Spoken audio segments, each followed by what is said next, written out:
Hey everyone, this is me Neha Vishwas from Art and Style and Fashion and welcome back to my channel. তো অনেক দিন পর একটা long video নিয়ে চলে এসেছি আর এই ভিডিওটা হলো ঈদের জন্য এই ভিডিওটা বানানো।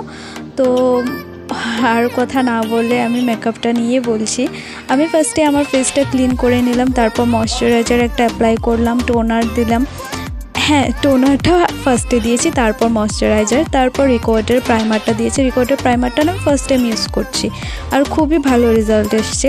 তারপর আমি আমার আইব্রোটা ড্র করে আর আমি আই মেকআপের জন্য বেসটা ক্রিয়েট করছি। আর আমি একটা কথা বলতে চাই, যারা আমার সাবস্ক্রাইবার আছে, মানে যারা ইসলাম ধর্মের সাবস্ক্রাইবার আছে, তারা প্লিজ আমার কমেন্ট বক্সে একটা হাই দিয়ে দেবে আর কোথার থেকে দেখছো অবশ্যই দেবে।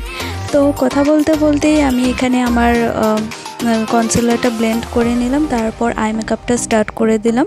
ফার্স্টে আমি একটা ব্রাউন কালার দিলাম, তারপর গ্রিন কালার আর গোল্ডেন কালারে একটা শিমারি দিলাম যাতে আই মেকআপটা দেখতে আরও সুন্দর হয়।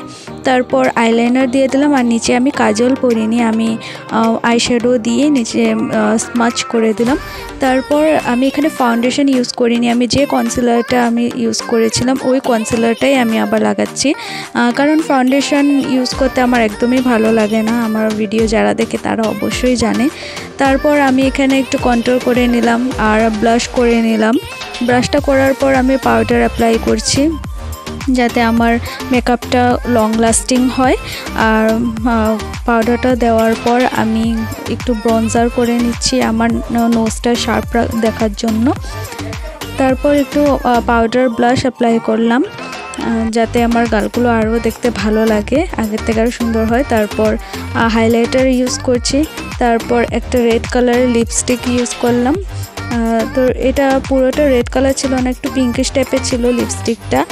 তো লিপস্টিকটা পরার পর দেখতে খুব ভালো লাগছিল। আর তো লিপস্টিকটা আমি ব্রাশ দিয়ে অ্যাপ্লাই করে নিচ্ছি। লিপস্টিক লাগানোর পর আমি এখানে ফিক্সিং স্প্রে ইউজ করলাম যাতে আমার মেকআপটা লং লাস্টিং হয়। তারপর এটাই ছিল আমার ফাইনাল লুক। আর লুকটা কেমন লাগলো অবশ্যই আমার কমেন্টে জানাবেন। যদি ভালো লেগে থাকে তাহলে লাইক, শেয়ার অ্যান্ড সাবস্ক্রাইব করতে কিন্তু একদম ভুলবেন না। Thank you so much.